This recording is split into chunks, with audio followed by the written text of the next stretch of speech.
یا کوئی بھی اس کے ساتھ کچھ غلط ہو رہا ہے تو کیا اسے صرف دعا پر ہی اکتفا کرنا چاہیے یا عدالت کا بھی رخ کرنا اس کے پاس آزادی ہے یا وہ جا سکتا ہے؟ بائبل مقدس کے مطابق جو ایک متوازن تعلیم ہے اس میں آپ ہماری رہنمائی فرمائیں۔ دو باتیں میں کرنا چاہتا ہوں، ایک تو نارمل سچویشن ہے، ٹھیک ہے، دوسرا ہے جہاں پر ایک پاور، پولیٹیکل پاور ڈکٹیٹر ہے اور اس کے اپنے قانون ہیں، سخت قانون ہیں۔ فار ایگزامپل جیسے 70 سے چرچ ایکسیپٹیبل نہیں تھا اور شیروں کے آگے ڈال دیا جاتا تھا، یس، مشل کے طور پر جلایا جاتا تھا اریناز کے اندر، کوشش کرتے تھے ایک تیر سے کتنے چھیدے جائیں گے، لائن میں کھڑا کرتے تھے، ٹھیک ہے۔ تو یہ تو آپ کا جو گورنمنٹ کا پولیٹیکل سسٹم تھا اس پہ تو گنجائش ہی کوئی نہیں تھی نا، وہ تو قانون تھا اور آپ اس میں پھنس جاتے تھے۔ اب for example Martin Luther, technically جو کارڈینل وٹنبرگ آیا وہ اختیار تھا اس کے پاس کہ اس کو ایکسیکیوٹ کرے گا، اختیار کے ساتھ آیا تھا پوپ کے، لیکن فریڈرک جو بادشاہ تھا وہ چونکہ ایک پولیٹیکل سچویشن اس نے اس کو بچا دیا، ٹھیک ہے۔ اب ٹنڈیل جس نے ترجمہ کیا اس کو زندہ جلا دیا گیا تھا، پھر بعد میں مجھے بھول گیا کب، فیو ایئرز پہلے کیتھولک چرچ نے اپالوجی کی، ٹھیک ہے۔ تو یہ تو ایک وہ جو ایک سسٹم ہے اس کے اندر تو آپ کچھ بھی نہیں کر سکتے، گنجائش ہی نہیں۔ گنجائش نہیں ہے۔ اب جو سیکنڈ بات ہے، میں آپ کی توجہ سیدھا خروج 18 باب پہ لے کے جاؤں۔ یترو جو اس کا سسر ہے موسیٰ کا، وہ آتا ہے، بڑا دلچسپ چیپٹر ہے، پڑھیں اس کو دھیان سے۔ وہ بڑا حیران تو کہتا ہے یار، موسیٰ کہتا ہے بھائی تم اپنے آپ کو ختم کر دو گے، مینج کیسے کیسے مینج کرتے ہو، ٹھیک ہے۔ پھر اس نے کہا کہ بھائی تم اچھے جو رشوت نہ لیتے ہو، بڑا کلیئر لکھا ہوا ہے، ٹھیک ہے، ایماندار شخص ہوں، ایک آپ اسٹینڈرڈ کے لوگ چن لو، ان کو سکھاؤ اور یہ مسئلے مسائل ان کے پاس لے کر جائیں، ٹھیک ہے۔ اگر آپ ایمال غالباً 7 باب ہے جب بیووں نے گلہ کیا، 7 باب ہے، چوتھا باب ہے، چھٹا باب ہے، سوری، تھینک یو۔ جب وہ گلہ آ گیا جی، یونانی بیوہ اگنور ہوتی ہے، یہودیوں کو کھانا مل رہا ہے، تو شاگردوں نے یہ نہیں کہا کہ ہم دیکھتے ہیں، انہوں نے کہا 7 بندے چنو، ان کو اختیار دو، وہ فالو کریں اس کو، ان کی سنیں اور وہ کریں۔ تو ٹیکنیکلی ایک سسٹم ملتا ہے آپ کو بائبل کے اندر، بڑا کلیئر ملتا ہے، اور جو سسٹم 18 میں خروج 18 میں یترو نے متعارف کیا وہ سسٹم رہا، ٹھیک ہے۔ اچھا پرابلم کیا ہوتا ہے، دیکھیں جو میرا تجربہ ہے، اتنے سال مجھے بائبل سوسائٹی میں 41 سال ہو گئے، چاہے چرچ کے ساتھ بھی سمجھو سے زیادہ سال ہو گئے، میں ڈائسس لاہور میں انوالو ہوں، اس وقت میں سینٹ کا سیکرٹری بھی ہوں چرچ آف پاکستان کا۔ مسئلہ ہوتا ہے جب ایک مثال ہے، جب آپ ایک قانون، ایک سسٹم، جب آپ کسی بھی ادارے میں آتے ہیں آپ ایک سسٹم کے متحد ہیں، آپ ایک ان کے رولز ریگولیشن کے متحد ہیں، ٹھیک ہے۔ جب آپ اس کو بائی پاس کرتے ہیں، فار ایگزامپل میں نے ریٹائر ہونا ہے 60 سال پہ، 65 سال پہ، میں کہوں جی میں ریٹائرمنٹ نہیں لینی، میں کورٹ میں چلا جاؤں، مطلب یہ غلط بات ہے۔ فار ایگزامپل اب میں جب سائن کرتا ہوں، جب میں بائبل سوسائٹی میں آیا میں نے سائن کیا کہ جہاں جہاں میرے آفیسز ہیں میں پوسٹنگ ہو سکتی ہے، کراچی مین آفس ہے، بلکہ میں ایک دفعہ تقریباً 1.5 ماہ پوسٹ ہوا کراچی گیا، میں ریزائن کر دیا، مجھے ٹیک اوور کرنا پڑا چارج دے کے۔ اب میں اکڑ جاؤں گی جی میں کراچی 1.5 ماہ نہیں جاؤں گا، میرے بیوی بچے یہاں لاہور بیٹھے ہوئے۔ تو یہ غلط بات ہے، جب آپ ایک سسٹم کے متحد ہیں، آپ سسٹم کے اندر اپنی اوتھ سائن کرتے ہیں، آپ سسٹم کے اندر اپنا پرومس سائن کرتے ہیں کہ بھئی اس کو ہم آنر کریں گے، تو اس کو آنر کرنا چاہیے، ٹھیک ہے۔ آپ نوٹ کر لیں جو جتنے بھی ایشوز ہیں وہ جب آپ کی مرضی کے خلاف کوئی چیز ہو رہی ہوگی تو آپ خام خواہ۔ اچھا اب کورٹ میں جانے کی بھی ضرورت نہیں ہے، ہمیں ہمارا اپنا سسٹم ہے، ہر ادارے کا سسٹم ہے، ایک ایپلیٹ باڈی ہوتی ہے۔ ایپلیٹ باڈی مینس کہ جس کے پاس، ایک مثال ہے بائبل سوسائٹی لے لیں، اگر میں نے کسی سٹاف پر ایکشن لیا ہے سپوزنگ، اس کو پورا حق ہے کہ وہ بورڈ کے آگے اپیل کر دیں، ٹھیک ہے۔ اب اگر وہ اپیل نہیں کرتا، سیدھا کورٹ میں جائے، وہ غلط بات ہے، ٹھیک ہو گیا۔ اور کئی اچھے جج جو ہوں گے وہ پہلے پوچھیں گے کہ کیا آپ نے اپنا سسٹم ایگزاسٹ کیا، وچ مینس کہ کیا آپ نے اپیل کی ہے.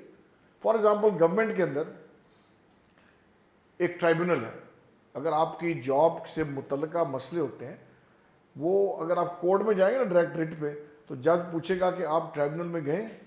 اگر آپ کہیں گے نہیں، جج کہے گا اپلیکیشن فارغ ہے، آپ پہلے ٹرائبونل میں جائیں. تو کہنے کا میرا مقصد یہ ہے کہ ہم لوگ معذرت کے ساتھ کچھ غلط مشوروں کے تحت ہمارے لوگ خام خواہ کورٹوں میں چلے جاتے ہیں. اس کی ضرورت نہیں ہے، میں یہ سمجھتا ہوں. اور کیوں نہیں ضرورت ہے کہ جب ایک سسٹم آپ کے پاس ہے، پہلی تو بات ہے احترام کرنے کی ضرورت ہے. سیکنڈلی آپ اس کو پہلے ایگزاسٹ کریں. اب کرنتھیوں 6:1-7 میں پولس گلا کرتا ہے، وہ کہتا ہے یار تم لوگ کدھر مطلب سیکولر کیوں جاتے ہو، اور سیکولر ججز وہ ببلکل سٹینڈرڈ سے واقف نہیں. اب فار ایگزامپل ہم کچھ کیسز چل رہے ہیں، وکیل کو سمجھانا پڑتا ہے کیا سسٹم ہے، کون سا قانون ہے، کس کے تحت یہ ہو رہا ہے. وہ جج کو تو نہیں پتا، وہ جج کو ایکسپلین کرنا پڑتا ہے، وکیل بتاتا ہے، پھر جج کو سمجھ نہیں آتی کئی باتوں کی. ابھی ہم الیکشن کر کے وہ 10 دفعہ مجھے پوچھتا ہے لسٹ کی کہ یہ کیوں ہو رہا ہے جی، 7 دفعہ کیوں کر رہے ہیں وغیرہ وغیرہ، بیکاز اس کو پتہ نہیں سسٹم کا، آپ کو اس کو ایکسپلین کرنا پڑتا ہے. تو اس لیے سمجھتا ہوں کہ یہ ایک نیگیٹو ایفیکٹ ہے چرچ کے اوپر، یہ اچھی بات نہیں ہے. اور پھر دیکھیں آپ کے چرچ کے خام خواہ پیسے خرچ ہوتے ہیں کورٹوں میں. آپ ایک کتاب ہے، مجھے ٹائٹل بھول گیا، بہت سال پہلے میں نے پڑھی، جہاں پر وہ چرچ کے اندر مسئلے مسائل کی وجوہات کی بات کرتا ہے. ٹھیک ہے، پہلی وجوہات وہ کہتا ہے کہ مالیات پر ایشو اٹھ جائے تو پھر آپ چرچ توڑ دیتے ہیں، آپ ادھر کورٹ میں چلے جائیں گے. یعنی اگر آپ کا حساب کتاب نہیں ٹھیک ہے تو سوال اٹھ گیا، ٹھیک ہو گیا. دوسرا، اگر آپ کی مطلب آپ کو کہا جی آپ ٹرانسفر ہو رہے ہیں، اس پر شو ڈال دیں گے. تیسری جو بات یہ ہے کہ وہ اگر سپوزنگ مطلب کچھ بھی نہیں ہوگا تو خام خواہ جو عورت کا مسئلہ بیچ میں آ جائے گا آپ کا، ٹھیک ہے، آپ سپلٹ کر دیں گے چرچ کو. اور جب یہ مسئلے مسائل ہوتے ہیں آپ کورٹ میں جائیں گے.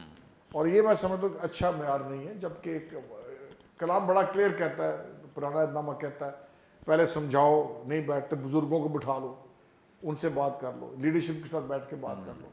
اور میں سمجھتا ہوں کہ اس طرح اگر ہم سالو کر لیں تو بہت اچھا ہے. کورٹوں میں جانے سے کوئی فائدہ نہیں. ہاں سم ٹائمز کچھ آرگیومنٹس ہے وہ پھر آپ کو دیکھنی پڑیں گے کہ کیوں، لیکن میجورٹی کیسز میں ہمیں چرچ کے اندر سالو کرنے کی ضرورت ہے. تھینک یو سو مچ. بڑی خوبصورت باتیں اور بابرکت باتیں. بہت اچھا ہے کہ اگر تو چرچ کے مابین کوئی پرابلمز ہیں، مشکلات ہیں، تو ان کو چرچ میں ہی ڈیل کیا جائے. اور اگر ایمانداروں کے کوئی گھریلو بھی مسائل ہیں، کچھ ایسے مسائل ہیں جو چرچ میں حل ہو سکتے ہیں، تو بہت ضروری ہے کہ وہ چرچ جو ہے وہ اس میں اپنا اہم کردار ادا کرے. ایلڈرز جو ہیں، بزرگ جو ہیں، پادری صاحبان جو ہیں، وہ پرسنل انٹرسٹ کے ساتھ، میں آپ کو بتا سکتا ہوں اپنی شخصی گواہیاں کہ کئی ایسے مواقعوں پر طلاق ہوتے ہوتے بہت سارے خاندانوں کو خداوند نے میرے وسیلے سے بچایا ہے. اور صرف اس لیے تاکہ ہم نے ایک پرسنل انٹرسٹ لیا اور دونوں فریقین کے ساتھ بات کی اور رشتے بچ گئے. بہت دفعہ اگر چرچ اپنا کردار ادا کرے تو کئی رشتے سیو ہو سکتے ہیں، بچ سکتے ہیں، زندگیاں بچ سکتی ہیں. بہت ضروری ہے کہ چرچ اپنا کردار ادا کرے. اور اس کے علاوہ اگر مسیحیوں کے ساتھ کوئی زیادتی ہو رہی ہے، جیسے آج کل مختلف ایسے واقعات ہمیں بتائے جاتے ہیں، سنائے جاتے ہیں، تو اچھی بات ہے، ہم دعا بھی کریں، لیکن اس کے ساتھ ساتھ ہم کورٹ میں جا سکتے ہیں. عدالتیں اسی لیے ہیں تاکہ وہ ہمیں انصاف فراہم کریں. اور اگر نہیں بھی ملتا تو بھی ہمارا کام تو ہے کہ وہاں پر جا کر ہم ایک دفعہ بتائیں تو صحیح کہ ہمارے ساتھ یہ زیادتی ہو رہی ہے، کسی بھی مسیحی کے ساتھ، خاندان کے ساتھ ہو رہی ہے، یا کسی کلیسیا کے ساتھ کوئی لوگ کر رہے ہیں، تو ضرور ایسا کر سکتے ہیں. لیکن سب سے بڑا ہتھیار ہمارے پاس دعا ہی ہے، کیونکہ آسمان پر ہی سے سارے فیصلے صادر ہوتے ہیں اور آسمان ہی سے ہمارے لیے انصاف بھی مہیا کیا جاتا ہے. سو بہت ضروری ہے اس بات کو متوازن رکھنا. جیسے بائبل مقدس میں پرانے عہد نامے میں تو بہت ساری، جیسے بدلہ لینے کے تعلق سے تو خدا نے پرانے عہد نامے میں بڑی سختی سے منع کیا تھا بدلہ لینے سے، کہ اگر کوئی مارتا ہے جیسے اینٹ کا جواب پتھر سے، تو یہ بائبل کی تعلیم یہ ہرگز نہیں تھی کہ کوئی مجھے اینٹ مارے تو میں اس کو اٹھا کے پتھر مار دوں. ایسا نہیں ہے. یہ قوانین دراصل عدالت کے لیے تھے، اور خدا نے ججز کو، قاضیوں کو یہ کہا تھا کہ اگر کسی کے کوئی اینٹ مارتا ہے تو اس کے لیے اس کو ویسا ہی جواب دیا جائے یا اس کی سزا ویسی ہونی چاہیے۔ یہ ایک عام شخص کے لیے، یعنی میرے لیے نہیں تھا کہ میں اٹھ کے مجھے کوئی مارے تو میں اس کا جواب اس طرح سے دینا شروع کر دوں۔ عدالتی نظام خدا نے متعارف کرایا ہے اور خدا نے ہی دیا ہے، سو بہت ضروری ہے جہاں کہیں زیادتی ہو ہم ضرور عدالت کا رخ کر سکتے ہیں، لیکن سب سے بڑا ہتھیار ہمارے پاس دعا ہی ہے۔ آگے بڑھیں گے، ریورنڈ وسیم اللہ کھوکھر صاحب سے جانیں گے۔ سر آپ ہماری رہنمائی فرمائیں، خداوند یسوع مسیح نے یہاں پہ خود ایک کمپیریزن، ایک موازنہ پیش کیا ہے بے انصاف قاضی کا اور زندہ خدا کا، آپ ہماری رہنمائی فرمائیں اس موازنے کو مد نظر رکھتے ہوئے۔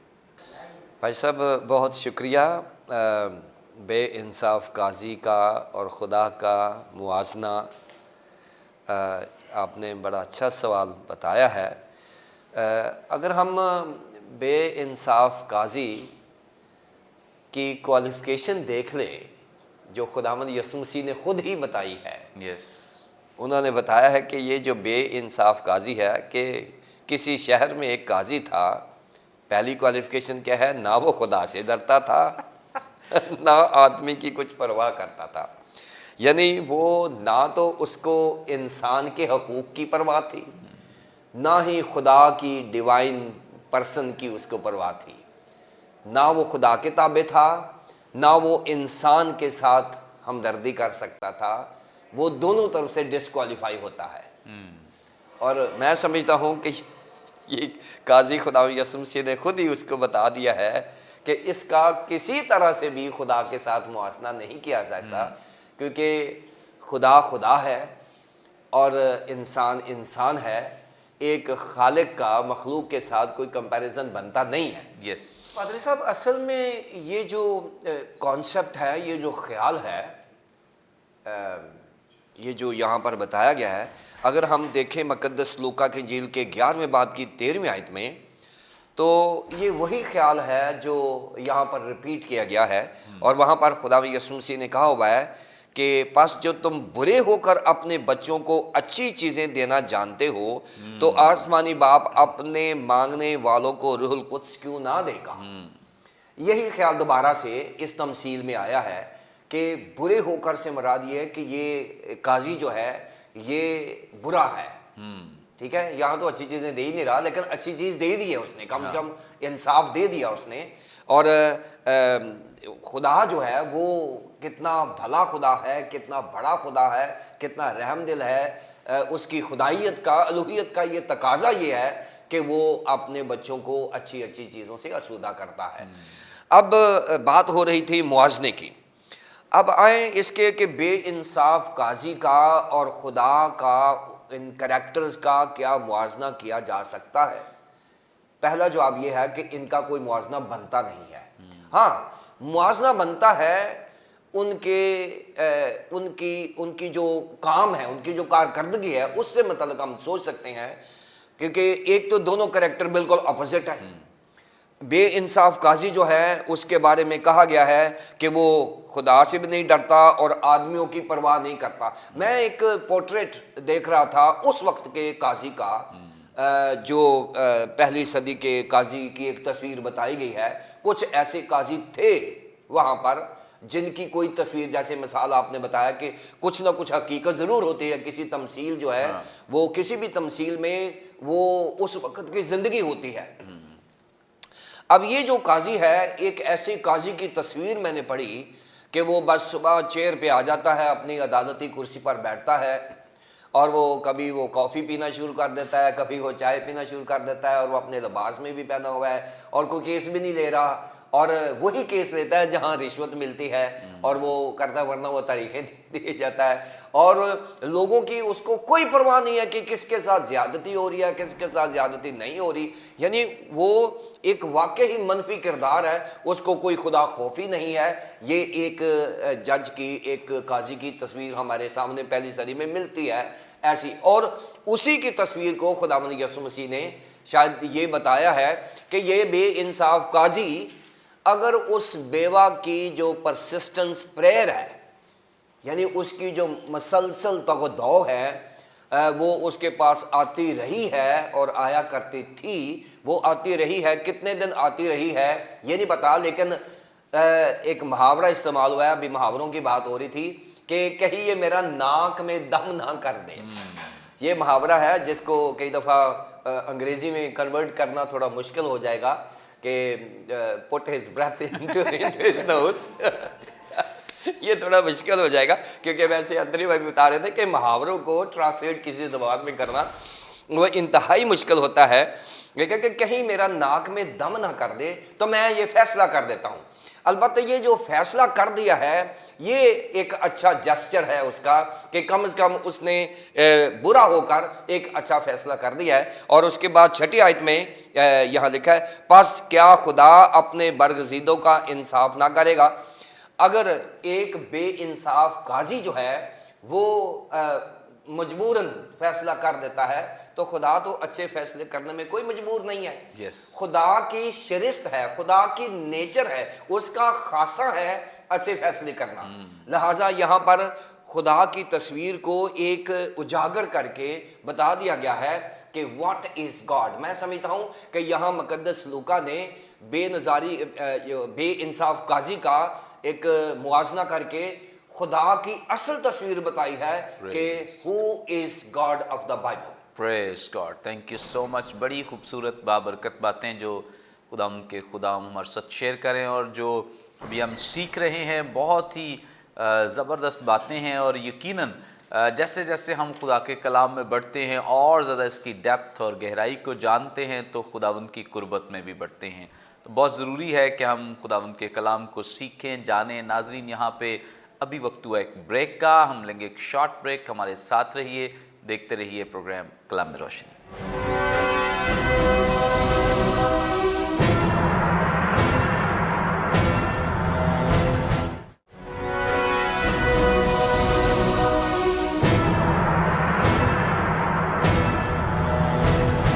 ویلکم بیک ناظرین، آپ دیکھ رہے ہیں پروگرام کلام روشنی. بڑا زبردست پروگرام جو آج آپ دیکھ رہے ہیں، بڑی زبردست ٹیچنگ تعلیمات جو خداوند کے کلام پر مبنی ہیں ہم سیکھ رہے ہیں. اس کے لیے ہم سارا جلال خداوند کو دیتے ہیں.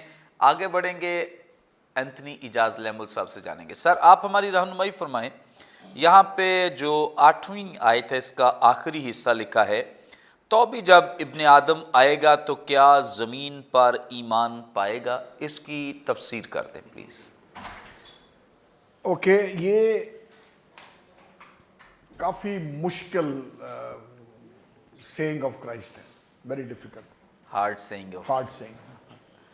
اور اتفاق کی بات ہے کہ اس سیاق و سباق کے اندر، اس کانٹیکسٹ میں، اس تمثیل کے کانٹیکسٹ میں یہ تھوڑا سی آڈ لگتی ہے بیکاز کنیکشن نہیں ہے. آپ سڈنلی ایک دم آپ کر دیتے ہیں. میں نے اس کی بیک گراؤنڈ دی کہ یہ آلریڈی ہزار ثانی میں تھا چرچ 70 AD. ایک یہ ریزن ہے. اچھا، سیکنڈلی اس کا معنی بھی ڈٹرمن کرنا مشکل ہے. اس پہ بہت تفسیریں ہیں، مختلف علماء کے خیال ہیں اور مطلب بہت مشکل سے آپ ایک ڈٹرمن کریں گے کہ آپ اس کا کیا ہے. میں نے گریک کا بتایا اس کے اندر کہ وہ پارٹیکل کلیئر نہیں ہے. اکثر گریک میں جب سوال آتا ہے تو اسی کے اندر ہی آپ کو پتہ لگتا ہے کہ جواب ہاں میں یا نہ میں ہے. اس کا کوئی کلیئر نہیں ہے، ہاں یا نہ اس کے اندر کلیئر نہیں ہوتا. اور لوکا واحد انجیل ہے جو اس کو ریکارڈ کرتی ہے. کسی بھی انجیل میں یہ آیت نہیں ہے، یہ بات نہیں ہے. اچھا، تھوڑا سا بیک گراؤنڈ میں چلیے. 17 باب 22 سے 37 میں جائیں لوکا. یہاں پر وہ پھر ابن آدم کی آمد کی بات ہے، ٹھیک ہے. اور ادھر 17 میں 22 سے 37 میں بڑا کلیئر کہتا ہے کہ اس دن کے لیے تیار رہنے کی ضرورت ہے. ٹھیک ہے، یہ بڑا کلیئر کہتا ہے. اچھا، پھر آپ جائیں متی میں، متی 23, 24, 25. کبھی موقع ملے کہ اکٹھے پڑھیں اس کو. 23 میں ہیکل میں تعلیم ہے یسوع المسیح کی، اور وہاں پر 8 مرتبہ وہ کاہنوں کو، فریسیوں کو کہتا تم پر افسوس. پھر 24 میں وہ گزرتے ہوئے کہتا ہے اس ہیکل کی پتھر پہ پتھر باقی نہیں رہے گا. اب امیجن ان کے اس شاگردوں، یہ کیا بات کر رہے ہیں. اور کسی میں ضرورت نہیں تھی، اگر آپ وہ ٹیکسٹ پڑھیں وہ پیچھے پیچھے چل رہے ہوں گے اور یار یہ کیا کیا گیا. اور پھر وہ ستون پہ جاتے ہیں تو وہ جو پہاڑ پر پہنچتے ہیں پھر پوچھتا بتا یہ کیا ہوگا کب ہوگا. اور پھر یہ سلسلہ شروع ہوتا ہے 24 باب کے اندر. وہ بتانا جاتا ہے مطلب ہیکل کی تباہی کے بارے میں, مسیح کی دوسری آمد. اور پھر آپ 25 میں جائیں. 25 میں بڑی انٹرسٹنگ آیت ہے. وہ کہتا ہے اس وقت, کس وقت؟ آمد ثانی کے وقت, اس وقت, اس ٹائم کے اوپر جو بھی ہے اس وقت. پھر وہ 10 کواری کی تمثیل ہے. اور پھر آگے چل کر اس آدمی کا حال ہے جس نے توڑے دیے. اب اٹس ویری انٹرسٹنگ کہ یہ دونوں تمثیلیں اس موقع پر ہیں. ٹھیک ہے. دوسرا میں آپ کی ایک اور توجہ دلانا چاہتا ہوں کہ یہ جو چوکس رہنا ہے نا, یہ جب یہودی سسٹم میں دلہے کی کوشش تھی کہ دلہن لڑکی والوں کو سرپرائز کر دیں اور لڑکی والوں کی کوشش ہوتی تھی کہ یہ دلہے والوں کو سرپرائز کر دیں. اس لیے وہ مشلوں میں تیل ڈالنا اور وہ سارا ایک بڑا کلچرل تھا. اور دستور یہ تھا کہ جب برات آ جاتی ہے نا تو پھر دلہے کی اجازت کے بعد اندر کوئی نہیں آ سکتا تھا. ایک ٹریڈیشن تھی, خیر لوگ آ جاتے ہوں گے. تو پوائنٹ یہاں پر از بیسکلی بینگ پریپیئرڈ. تیار رہنے کی ضرورت ہے, چوکس رہنے کی ضرورت ہے. میں کمنٹ پڑھ رہا تھا, وہ بڑا اچھا لکھا, اس نے 2 باتیں لکھی ہے اس کتاب میں. وہ کہتا ہے we should be busy in his work. ہمارے پاس جو ہماری خدمت ہے, ہمیں نہیں پتا مسیح نے کب آنا ہے, کوئی بھی نہیں جانتا. اب یہ اب تھیسالونیکی کلیسیا بیٹھ گئی تھی ہاتھ پہ ہاتھ رکھ کے, تو اس نے کہا نہیں ایسا نہیں ہوگا. تو جب ہمیں پتہ نہیں, ہم اپنے کام میں مگن رہیں, ہم خدا کی بادشاہت میں مگن رہیں. اور دوسری امپورٹنٹ بات وہ کہتا ہے کہ تیار رہنے کی ضرورت ہے. We should be ready at any time. میں آپ کی توجہ تھوڑا سا اسی آیت سے متعلقہ نوح کے سٹوری پہ لے کے جاتا ہوں. اگر آپ عمر کا تجزیہ کریں نوح کے واقعہ کا تو لگ بھگ 120 سال لگے کشتی بنانے میں. اور امیجن آپ یہاں پر ایک بڑی کشتی شروع کر دیں, آپ کو پانی میل کوسوں میل دور پانی بھی نہیں ہے, سمندر نہیں ہے, تو سارے آگے کہیں گے بھائی کیا ہو گیا, یہاں کشتی اتنی بڑی کیوں بنا رہے ہو. اور میں جو اس کے بارے میں پڑھ رہا تھا تو وہ بتاتا ہے, وہ کہتا ہے وہ ایک طرح سے آبجیکٹ لیسن تھا کشتی. اور وہ ایک ہی بات کرتا تھا, بھائی تم توبہ کرو نہیں تو خدا تمہیں برباد کر دے گا. ٹھیک ہے, 120 برس. اور آف کورس 120 برس میں خدا کا تحمل نظر آتا ہے. اور ایونچولی ہم دیکھتے صرف 8 لوگ ہی بچے ہیں. پھر میں آپ کی توجہ دلاتا ہوں کریشن کے اوپر جائیں, کائنات کی تخلیق, پیدائش کے اندر. وہاں لکھا کہ یہ اٹ واز فنشڈ, یعنی ختم ہو گیا, 7ویں دن آرام کیا. آپ جائیں اس کے اوپر گڈ فرائیڈے کی سٹوری بڑی زبردست ہے. ٹیٹلسٹ آئے, اچھا وہاں پہ 2 دفعہ استعمال ہوا, یہ ایک کلام کی تکمیل ہے اور ایک جو سلیپ پر کام مکمل ہوا تکمیل ہے. ہم اکثر اس پر بات کرتے, اوپر کی نہیں بات کرتے. تو اٹ از فنشڈ یعنی وہ سلیپ پر کام مکمل ہوا. پھر آپ جائیں مکاشوہ 21 باب میں, نیا یروشلم کا آنا, وہ بھی ختم ہوا کام. دیکھیں جو سلیپ پر کام ختم ہوا اور جو کام نیا یروشلم ہوگا, ابھی موقع ہے. یہ پیریڈ آف گریس ہے, یہ فضل کا دور ہے, گناہ کی معافی کا دروازہ کھلا ہے. ٹھیک ہے, جب آمد ثانی ہے پھر دروازہ بند ہے. تو ادھر میں سمجھتا ہوں کہ یہ ایک کوشچن مارک ہے, کیا کوئی ہوگا یا نہیں. وچ مینز میں سمجھتا ہوں کہ ہمارے ایمانداروں کے لیے بہت بڑا سبق ہے. ہم جو دعویٰ کرتے ہیں ہم خدا کے ساتھ چلتے ہیں, اور وہ سبق یہ ہے کہ ہمیں چوکس رہنے کی ضرورت ہے. We should be working what we are doing. بشارت کے کام کو جو ہمیں سونپا گیا ہے ہم اس کو دلیری کے ساتھ کرتے چلے جائیں. اور سیکنڈلی ریڈی, دونوں تمثیلوں میں تیاری کی بات ہے. اگر آپ توڑوں کی تمثیل میں جائیں, وہ بڑا کلیئر لکھا ہوا ہے. وہ جب ایک توڑا دبا دیا, وہ کہتا ہے میں جانتا ہوں کہ تو جہاں نہیں بوتا وہاں سے کاٹتا ہے. اب مثلاً بات یہ ہے کہ ہم جانتے بھی ہیں اور پھر بھی ہم کاہل رہیں, نہ کریں, تو یہ اچھی بات نہیں ہے. God wants us to be productive. پطرس کا پہلا خط, اس میں اب جائیں, وہاں پر 2 لفظ جو آپ بزنس ورلڈ میں یوز ہوتے ہیں, افیکٹو اور فروٹفل, یعنی با اثر ہونا اور پھلدار ہونا. یہ ایکسپیکٹڈ ہے. تبھی یوحنا کے 15 باب میں انگور کا حقیقی درخت میں ہوں, جو ڈالی مجھ میں وہ کیا لائے گی, پھل لائے گی. تو یہ بڑا کلیئر ہے. اگر ہم یعنی اس کی جو انٹرپریٹیشن میں جائیں گے تو میں یہ سمجھتا ہوں سمپلی مستعد رہنے کی ضرورت ہے، تاکہ ہم اس کیٹیگری میں نہ آئیں، یعنی شاباش میرے وفادار ملازم، تو نے اچھا کیا، یہ پکڑ ایک توڑا تیز سونپتا ہوں میں، تو یہ ایکسپیکٹڈ ہے۔ اور مزداری کی بات یہ ہے کہ جس کے پاس 5 توڑے تھے اس نے 5 سے 10 کیے، 25 کے اندر، اور جس کے پاس 2 تھے اس نے 2 سے 4 کیے۔ ٹیکنیکلی میتھمیٹیکلی 100% رزلٹ ہے دونوں کا، ٹھیک ہے۔ اب 2 والے نے یہ نہیں کہا کہ یار اس کے پاس 5 تھے تو یار میں نے نہیں کرنا، جاؤ، وہاں عام ہوتا ہے نا، اکڑ جاتے ہیں ہم لوگ، یہ نہیں تھا، اس نے کہا نہیں 2 بھی ہیں، میں افیکٹولی کام کروں گا۔ جس کے پاس 5 تھے اس نے بھی یہ کیا۔ تو میں یہ سمجھتا ہوں کہ یہ ہمارے لیے سبق ہے کہ ہم ابن آدم کی آمد کے لیے بالکل تیار رہیں، اور ہم ایمان کی، دیکھیں منادی فرشتے نہیں کریں گے، منادی فرشتے نہیں کرتے، کون کرتے ہیں؟ ہم کرتے ہیں۔ یہ استحقاق اور یہ پریویلیج ہمیں دیا گیا ہے، we are the ones who are spreading the good news. اور یہ بڑا ضروری ہے ہمارے لیے کہ اگر اب نوح نے بند نہیں کیا، میں نہیں سمجھتا نوح نے بند کیا ہوگا، بائبل نہیں کہتی، but I believe he didn't stop preaching, توبہ کرو، 120 برس تک یہی کہتا رہا ہوں۔ تو آج بھی میں آخر میں ایک بات کروں گا بڑی مزدار، جب بلی گریم نے سو پولو سے فرسٹ ٹائم آفٹر وہ کروسیڈ اس نے نیٹ پر کی، ہم نے بھی لارڈ ڈائسیز میں وہاں پہ لگا کے سب کچھ کیا ادھر سے نا، شام کی میٹنگ میں چلاتے تھے پروگرام، تو میں اتفاق سے باہر تھا ملک سے، تو اچانک میں نے کمرے میں ٹی وی آن کیا تو لیری کنگ لائیو میں بلی گریم تھے، تو بلی گریم کو اس نے سوال کیا لیری کنگ نے کہ یہ جو کر رہا ہے کروسیڈ کر رہا ہے تو مطلب چینل سیٹلائٹ پر پوری دنیا میں جائے گا، اس کا سوال تھا مجھے بھی یاد ہے، کہتا doctor Billy Graham will it be the same old message of salvation, کہ بلی گریم کیا یہ وہی پرانا نجات کا پیغام ہوگا؟ تو بلی گریم کا جواب تھا یس لیری، یہ وہی پرانا نجات کا پیغام ہوگا۔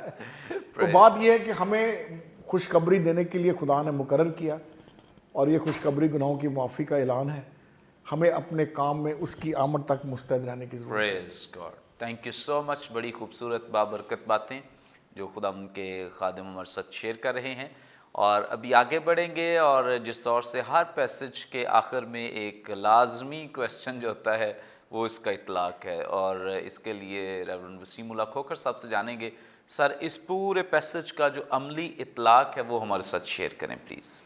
پادری صاحب بہت شکریہ کہ آپ ہمارے لیے اور ہمارے ناظرین کے لیے ایک پریکٹس بھی چھوڑتے ہیں، جو کہ بڑی ضروری ہے، کہ اگر زندگی میں اپلیکیشن نہیں ہے تو اتنی بڑی ریسرچ کرنے کی اور انفارمیشن دینے کی کیا ضرورت ہے اگر ہم نے اس کو اپنی پریکٹس میں نہیں لے کر آنا۔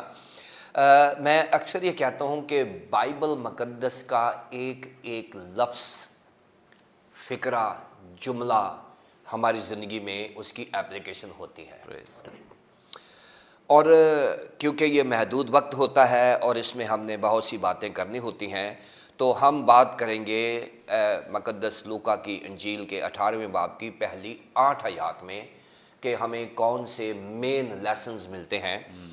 تو ناظرین، میں نے اس میں سے 3 بڑے لیسن اپنے لیے اور ہم سب کے لیے اور ہمارے پیارے ناظرین کے لیے میں نے ان کا انتخاب کیا ہے، اور جو بڑے لیسنز ہیں ان میں سے پہلا سبق جو میں سیکھتا ہوں اور جو ہم سیکھتے ہیں وہ زبور 66 کی 18ویں آیت میں ہمیں ملتا ہے کہ اگر میں بدی کو اپنے دل میں رکھتا تو خداوند میری نہ سنتا۔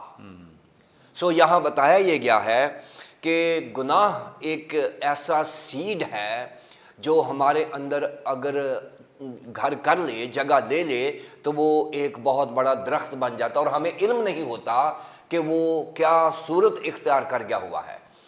اور جب انسان، یہ میں پریکٹیکل بات کرنے لگا ہوں، جب انسان کے اندر گناہ ہوتا ہے اور گناہ بڑھ جاتا ہے تو ہم خدا سے دور ہوتے جاتے ہیں، اور نہ تو ہمارا کلام پڑھنے کو دل کرتا ہے، نہ ہمارا دعا کرنے کو دل کرتا ہے، نہ ہی ہم بلیورز کی فیلوشپ میں آنا پسند کرتے ہیں، اس لیے کہ گناہ کی جو مین صفت ہے وہ یہی ہے کہ وہ آپ کو خدا اور اس کے لوگوں سے دور کر دے۔ سو اگر آپ کا ناظرین دل دعا کرنے کے لیے نہیں کر رہا، یا آپ خدا کا کلام نہیں پڑھ رہے، یا آپ بلیورز کی فیلوشپ میں آنا پسند نہیں کرتے، تو پلیز اس کو ایویلویٹ کر لیں، دعا میں بیٹھیں، زور لگا کے بیٹھیں، کیونکہ ابلیس جو ہے وہ چاہے گا کہ ہم دعا نہ کریں، کیونکہ دعا ایک ایسا تعلق ہے خدا کے ساتھ جو ہماری ساری کمزوریوں پر غلبہ حاصل کرنے میں ہماری مدد ملتی ہے۔ مقدس اگسٹین کی ایک بڑی سینگ ہے، اور انہوں نے کہا ہے کہ جب ہم چرچ میں ورشپ کرتے ہیں، devil is singing with us. جب ہم سرمن سنتے ہیں، سو ڈیول از گیونگ اس، وہ جو لوریاں نہیں ہوتی کہ وہ ہمیں سلیپنگ اس میں لے جاتا ہے اسپیل میں، اور ہم کہتے ہیں جی جو مزہ سرمن کے دوران سونے کا آتا ہے نا وہ کہیں اور نہیں آتا۔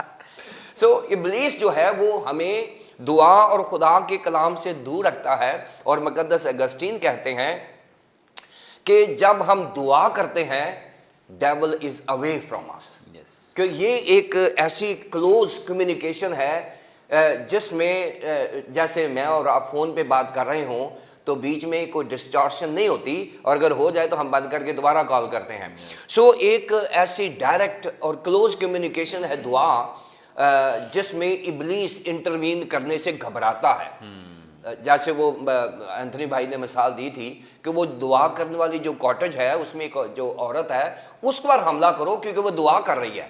وہ لوگوں سے ورشپ کرنے والے لوگوں سے نہیں ڈرتا، نہ ہی وہ سرمن کرنے والوں اور نہ ہی سرمن سننے والوں سے ڈرتا ہے۔ ابلیس اگر کسی سے ڈرتا ہے وہ دعا ہے۔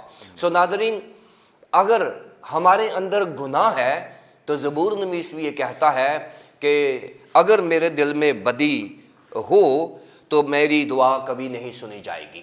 سو دعا کرنا، کلام نہ پڑھنا، خدا کے لوگوں میں نہ آنا، یہ گناہ کا نتیجہ ہے۔ پہلی بات جو میں سیکھتا ہوں وہ یہ ہے کہ ہم اپنی زندگی کو صاف اور شفاف کریں، یہاں یہ بتایا گیا ہے۔ دوسری بات کہ اگر ہم کنسسٹنٹ پریئر میں چلے جاتے ہیں، اب پرسسٹنس جو ہے یہ بڑی ضروری ہے، کہ اگر میں نے دعا شروع کی ہے تو ہم دعا میں کرتے ہیں، ایک دو دن دعا کی یا تھوڑی دن دعا کی۔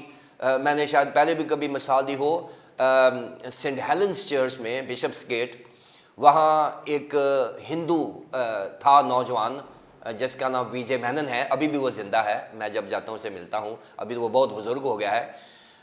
اس نے جب وہ چرچ میں آیا تو ایک عورت نے اس کے لیے دعا کرنا شروع کر دی، اور وہ 20 سال اس کے لیے دعا کرتی رہی ہے۔ اور جب وہ عورت دعا کرنا شروع ہوئی، وہ 60 سال کی تھی، 20 سال دعا کے بعد اب وہ بستر مرگ کے اوپر ہے جو عورت ہے، اور اس میں جب وہ بیڈ پہ تھی 80 سال کی عورت، تو اس نے ایک میگزین دیکھا جس میں وی جے مینن کو بپتسمہ دیا جا رہا تھا۔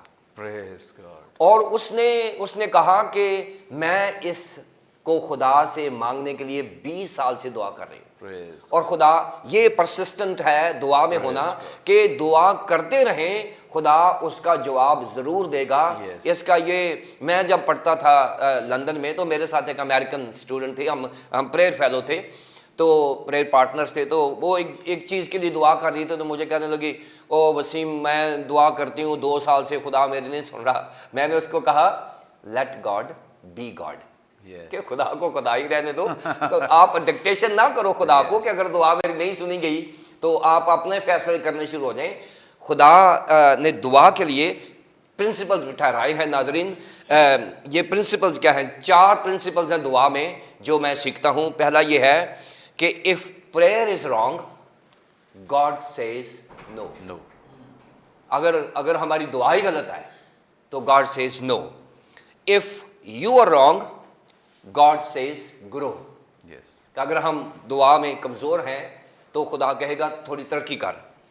If time is wrong, God says slow. وہ چیزیں ہم مانگتے ہیں جو ابھی نہیں ملنی چاہیے، خدا کہتا ہے کہ نہیں۔ پھر کہتا ہے if nothing is wrong, God says Yes. go. سو یہ پرنسپلز ہیں جب دعا میں کرتے ہیں۔ سو یہ دعا پرسسٹنٹ، یعنی ایک مشکل مزاجی ہونے چاہیے۔ دوسرا لیسن، تیسرا لیسن کہ بائبل کا خدا جو ہے اس کی تصویر یہاں بتائی گئی ہے، کہ بائبل کا خدا جو ہے وہ کسی بھی